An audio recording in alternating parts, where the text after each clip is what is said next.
Salut tout le monde. On va donc continuer notre TP qu'on avait dans les vidéos précédentes. Donc rappelons un peu notre topologie. Donc comme vous voyez ici, on a deux sous-réseaux. Le premier sous-réseau admet l'adresse NID, l'adresse Network ID 192.168.1.0. Par contre, le sous-réseau à droite admet l'adresse NID, l'adresse Network ID 192.168.2.0. Ici, sur chaque sous-réseau, on a mis en place un serveur DHCP qui va servir des adresses IP pour les hôtes. Je dis bien pour les hôtes. Et lui, on doit lui spécifier une adresse IP, comme vous voyez ici. Donc, dès qu'on place un serveur DHCP sur une topologie, il faut obligatoirement lui définir une adresse IP, un masque. Pour le default gateway, il s'agit de l'adresse du routeur. Pourquoi ici on a défini l'adresse du default gateway? Car peut-être on a besoin que, par exemple, le serveur DHCP sollicite un autre réseau pour faire une mise à jour. Donc ici, attention, la default gateway ou bien les informations qu'on va définir ici ne vont pas être partagées pour les hôtes. Ce sont des informations spécifiques au serveur lui-même. Mais si on veut si on veut définir plutôt des informations que le serveur DHCP va distribuer, on doit le définir au niveau du service et dans la clause DHCP. Donc les informations qui vont être définies ici, ce sont eux qui vont être distribués pour les hôtes. Par exemple, ici, on a créé un pool. Notre pool, dans ce pool, on a défini une adresse de default gateway. Aussi, on a défini même une adresse de débit et un masque sous réseau. Donc, ces 1, 2, 3 adresses, ce sont eux qui vont être distribués pour les hôtes. Ce ne sont pas les adresses qu'on a définies ici. Malgré que, comme vous voyez ici, le default gateway est la même qu'on a définie à ce niveau. Cela s'explique par le fait que le serveur ainsi que les hôtes vont passer par ce port. Donc ce port présente le default gateway. De même, sur ce sous-réseau, il y a un serveur DHCP spécifique pour celui-là. Et dans ce serveur, on doit définir une adresse. Comme vous voyez ici, la notation, c'est 192.168.1.2. Cette valeur présente l'adresse IP du serveur. On doit la définir dans l'onglet Desktop IP Configuration. Donc ici, on a défini cette adresse avec son masque et on a ajouté de même l'adresse default gateway. Et je répète que cette adresse, elle ne va pas être distribuée. Donc si on le définit ici, ça va être spécifique pour le serveur. Et les informations qui vont être distribuées, on doit les définir à ce niveau. Au niveau de l'onglet service, bouton DHCP. Donc ici, notre pool, il admet un nom, car peut-être on ajoute d'autres pools, mais ici on a un seul pool, on peut le renommer. On doit définir une adresse default gateway, une adresse de débit et une adresse de fin. Ici, j'ai défini l'adresse débit .3, car déjà le serveur admet l'adresse .2 et le default gateway admet l'adresse .1. Donc, ce serveur, qu'est-ce qu'il va faire? Il va envoyer ces informations aux hôtes. Les hôtes, qu'est-ce qu'ils doivent faire?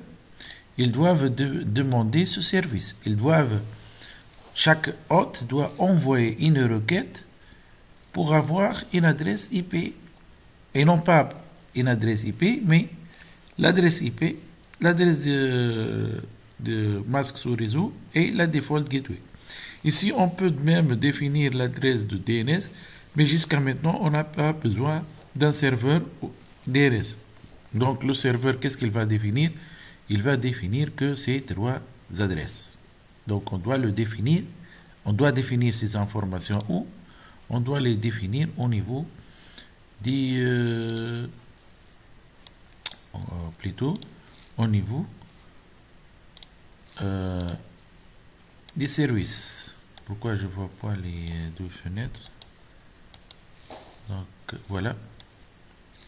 Donc ici, c'est le PC et ici, c'est le serveur.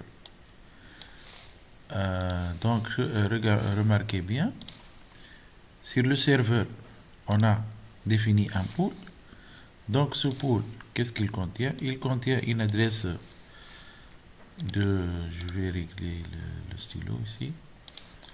Donc, par exemple, le rouge. Donc, ici, on a le default gateway. On a défini où?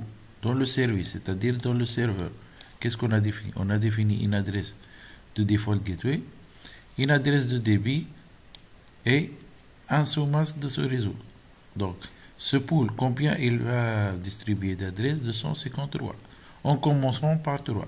Donc, normalement, la première adresse qui va être attribuée au hôte, ça va être l'adresse -3. Si on revient à notre PC, ce dernier, lorsqu'il a envoyé une requête DHCP, il a reçu quelle adresse? L'adresse série, l'adresse 1.3. Et comme masque sous réseau, voilà. Et pour l'adresse de default gateway, il a reçu cette adresse. À partir de ce pool. Puisque cette adresse a été déjà attribuée, donc par logique, par la logique des choses, ce deuxième PC, qu'est-ce qu'il va avoir? Il va avoir l'adresse 1.4. Si on fait une petite vérification, qu'est-ce qu'on va voir? On va voir la configuration qui est l'adresse IP 1.4, le sous-masque 3 fois 255 et le default gateway. Comment le PC a pu récupérer cette adresse? On envoie une requête de HCP. Donc si on veut répéter l'envoi des requêtes, on clique ici sur statique et on refait le clic sur DHCP. De cette façon, le PC va envoyer une requête à notre serveur DHCP et il va recevoir son adresse. Déjà ici, il va nous afficher ce message de HCP request successful, c'est-à-dire la requête DHCP a été réalisée avec succès. Qu'est-ce qu'on veut maintenant? Donc revenons à notre topologie. Si vous remarquez bien, on a deux serveurs. Un serveur sous réseau et un deuxième serveur pour ce sous-réseau. La question qui se pose, pourquoi a-t-on besoin de mettre deux serveurs? Est-ce que je vais acheter deux serveurs? Et si j'ajoute un autre réseau ici, est-ce que je dois aussi créer ou bien administrer un autre serveur DHCP? Ici, il y aura un gaspillage, c'est-à-dire je vais avoir tant de serveurs DHCP, tant de réseaux et tant de serveurs DHCP. Donc, le nombre de serveurs DHCP va dépendre du nombre de sous-réseaux. Donc, si j'ai 10 sous-réseaux, je vais avoir de même 10 serveurs DHCP. Et cela va engendrer un grand gaspillage d'énergie, de temps et d'argent. La solution qui se pose, c'est quoi? Ou bien la question qui se pose, c'est quoi? Est-ce qu'il y a une manière d'utiliser un seul serveur DHCP? Et déjà, c'est ce qu'on va voir dans ce TP. Donc, comment on va faire? La réponse est oui. Oui, on peut utiliser un seul serveur DHCP et on va voir comment. Donc, je vais laisser ce serveur, le serveur de droite, et je vais enlever ce serveur. Tout simplement, qu'est-ce que je vais faire? Je vais débrancher ce câble. De cette façon, ce serveur n'est pas connecté à ce sous-réseau. Par la suite, qu'est-ce que je vais faire? Je vais revenir à ce serveur et je vais lui ajouter un pool d'adresses. Un pool d'adresses pour qui? Pour ce sous-réseau. Donc, ce serveur va distribuer des adresses à partir de ce pool vers ce réseau et il va distribuer d'autres adresses, bien sûr à partir d'un deuxième pool pour les hôtes de ce sous-réseau. Donc, jusqu'à maintenant, on a combien de pools? On a seulement ce pool qui définit ce need. Donc, on doit créer un autre plage d'adresse ou bien un autre pool pour ce réseau. Je rappelle que le mot pool, c'est-à-dire un piscine, et ça veut dire qu'un ensemble d'adresses IP. C'est ça l'idée. Donc je vais créer un autre pool. Mon pool va être, par exemple, serveur pool 2. Il va utiliser quelle adresse de default gateway? Il va utiliser normalement, d'après le schéma, l'adresse 1.1.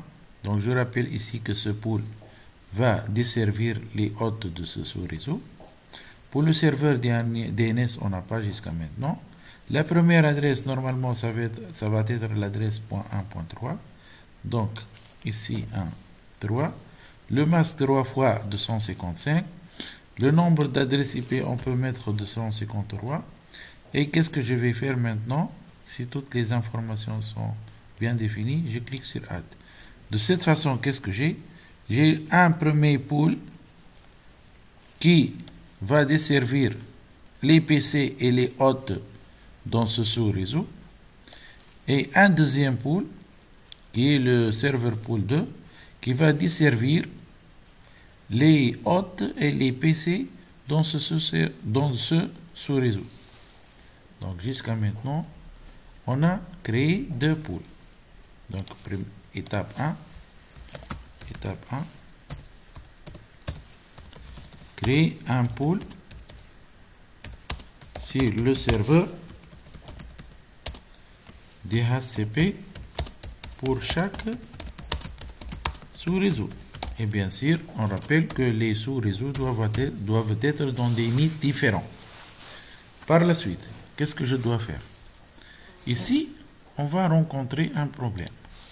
C'est quoi ce problème? Donc, comment vont faire ces hôtes pour récupérer une adresse? Si on prend par exemple ce hôte, qu'est-ce qu'il va faire? Pour avoir une adresse IP, il doit envoyer une requête DHCP, une demande DHCP. Donc cette demande, elle va être en broadcast, c'est-à-dire l'adresse MAC destination va être DF. Donc, à la réception de ce paquet en broadcast, le switch, qu'est-ce qu'il va faire? Il va diffuser ce paquet sur tous les ports, sauf le port sur lequel il a reçu le paquet. Donc, normalement, il va envoyer par ce câble et un autre envoi par ce câble et un troisième envoi sur ce troisième câble. Par la suite, lorsque le broadcast va arriver à ce port du routeur, qu'est-ce que ce dernier va faire? Et c'est ça le problème, il va supprimer ce paquet. Pourquoi? Parce que le routeur ne passe pas les messages dans l'adresse MAC destination DF. L'adresse MAC destination et de même l'adresse IP destination. Donc tout paquet envoyé en broadcast va être supprimé par le routeur. C'est-à-dire la demande quand ce PC va envoyer une requête, elle ne va pas passer. Bien. Tout à l'heure, avant de supprimer ce serveur DHCP, comment ce PC a pu récupérer une adresse? Ben, tout simplement, en envoyant de même une requête DHCP. Bien sûr, la requête va être envoyée en broadcast. Donc, la requête va sortir de ce port. Elle va arriver à ce switch. Ce switch va envoyer un paquet pour le routeur, un autre pour le serveur DHCP, un troisième pour ce hôte et un quatrième par ce hôte. Donc, dans cette requête DHCP, le message c'est quoi? S'il vous plaît, on peut l'imaginer de cette façon, s'il vous plaît, donnez-moi une adresse IP. Lorsque ce paquet va arriver à ces deux hôtes vont essayer de lire ce paquet, ils vont trouver cette demande. S'il vous plaît, donnez-moi une adresse IP. Est-ce que ces deux hôtes peuvent répondre à cette requête? Non. Pourquoi?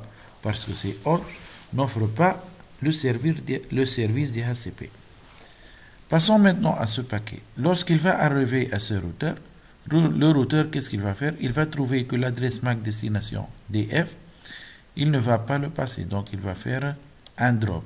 Surtout que ce serveur, ce routeur n'offre pas le service DHCP. Donc, le paquet ici ne va pas être distribué ici. Donc, le routeur va le supprimer. Et pour ce paquet, lorsqu'il va arriver au serveur DHCP, ce dernier va ouvrir le message. Il va trouver qu'il s'agit d'une demande d'une adresse IP. Et grâce à son service DHCP qu'on a déjà activé, qu'est-ce qu'il va faire? Il va regarder le pool et il va prendre une adresse de ce pool et le renvoyer vers l'hôte. Mais attention ici, le message va de même être envoyé en broadcast. Et en se basant bien sûr sur l'adresse MAC source du paquet, le PC va savoir, ou bien le PC, lorsqu'il va recevoir le message, il va le lire et il va répondre en troisième, il va renvoyer plutôt une réponse au serveur. Donc, on a déjà parlé de ces quatre messages DORA, Discover, Offer, Request et à la fin ACK. Ok. Mais ici, on a le changement qu'on veut faire, c'est de supprimer ce lien avec le serveur. Donc, le message, il va arriver juste au PC et au routeur. Il ne va pas passer. Et le but, notre but, c'est quoi? Notre but de faire passer ce paquet, envoyer cette requête DHCP envoyée par ce PC, par exemple, on a besoin de le faire passer par ce routeur pour qu'il arrive à ce réseau. Et en arrivant à ce réseau, il va être diffusé sur tous ces ports, de sorte qu'il va arriver à ce serveur. Et ce serveur va renvoyer une réponse. Donc le problème ici, c'est quoi? Le problème réside au niveau du routeur. Il faut trouver une solution pour que ce routeur, lorsqu'il reçoit une requête DHCP, il ne fait pas un drop, mais qu'est-ce qu'il va faire? Il va la renvoyer vers qui? Dans ce réseau. Il va la renvoyer. De cette façon, elle va arriver au serveur DHCP. Donc, tout simplement, qu'est-ce qu'on doit faire? On doit ajouter une configuration à notre routeur pour que ce dernier, lorsqu'il reçoit une requête DHCP, qu'est-ce qu'il va faire? Il va l'envoyer vers ce serveur pour que ce serveur la traite. Donc, la première chose, c'est de savoir quel port du routeur va recevoir une requête DHCP. Donc, normalement, sur ce port. Donc, sur ce port, qu'est-ce qu'on va faire? On va informer ce routeur, ce port. On va lui dire, si tu reçois une requête DHCP, alors envoie-la vers le serveur DHCP qui admet l'adresse IP. C'est quoi l'adresse? 192.168.2.2. Donc si tu reçois, on va dire je peux mettre le message ici. Donc je vais écrire une commande dans cette interface pour lui dire, si tu reçois une requête DHCP, alors envoie la requête là vers vers le serveur DHCP qui admet l'adresse IP 192.168.2.2. De cette façon, lorsque un des trois hôtes envoie une requête et cette requête arrive à ce port, celui-là, à partir de cette configuration qu'on va faire, il va renvoyer la demande vers ce serveur. Et de cette façon, les requêtes DHCP de ces trois hôtes vont arriver à ce serveur. Et c'est déjà notre bit. Comment on va faire cela? Tout d'abord, donc, je vais modifier les préférences de mon packet tracer dans le but d'afficher le label des ports. Plutôt, label des ports, c'est-à-dire voilà. Je répète. Sur quoi device name? Non, j'ai pas besoin de device name. Voilà, j'ai besoin des ports label. Donc ici, je coche cette option. Donc si je vois bien ici, le port dont on a besoin est le port F00 du routeur. Donc je dois accéder à ce port. Je vais effacer ces indications. Donc, dans la CLI, je suis sur mon routeur. Qu'est-ce que je vais dire à ce routeur? Lui, précisément, sur l'interface F00. Donc, je dois accéder au mode Enable. Par la suite, au mode de configuration globale. Ensuite, je dois accéder à l'interface sur laquelle je vais mettre ma configuration. Qu'est-ce que je vais dire à cette interface? Je vais lui dire, si tu reçois une demande d'adresse IP, c'est-à-dire IP helper address, quelqu'un qui cherche du help, qui cherche une aide d'une adresse, alors renvoie cette demande vers qui? Vers ce serveur DHCP qui admet l'adresse 192.168.2.2 et j'appuie sur Entrée. Donc la commande est simple, IP helper address vers ce serveur. Donc renvoyer toutes les demandes d'adresse vers ce serveur. Bien sûr, le port est F00, donc sur ce port. Je vais enlever la visualisation pour décombrer mon schéma, voilà ma topologie. Maintenant, je vais vérifier est-ce que ces adresses, ou bien ces PC plutôt, peuvent récupérer une adresse IP. Je vais vérifier. Je clique sur DHCP. Je refais la requête. Donc je clique sur statique et je refais la requête. Je vais voir. Voilà. Il a bien reçu une adresse. Qu'est-ce que je vais faire pour vous convaincre? Remarquez bien. Donc si je reviens à ce serveur, sur DHCP, je vais voir que mon pool destiné pour ce réseau, donc normalement le pool de la première adresse c'est quoi? C'est l'adresse 3. Si je mets par exemple 50, qu'est-ce que cela signifie? Signifie que je veux mon pool commence la distribution des adresses à partir de l'adresse 50. Donc j'appuie sur Save. Là, le pool a bien été mis à jour. Donc, maintenant je reviens à ce PC. Je veux qu'il refait une autre demande et pour voir s'il va recevoir bien une adresse qui commence par .50. Donc statique DHCP, voilà, .50. Donc à ce moment, je suis sûr et certain que les hôtes sont en train de récupérer les adresses IP à partir de ce serveur.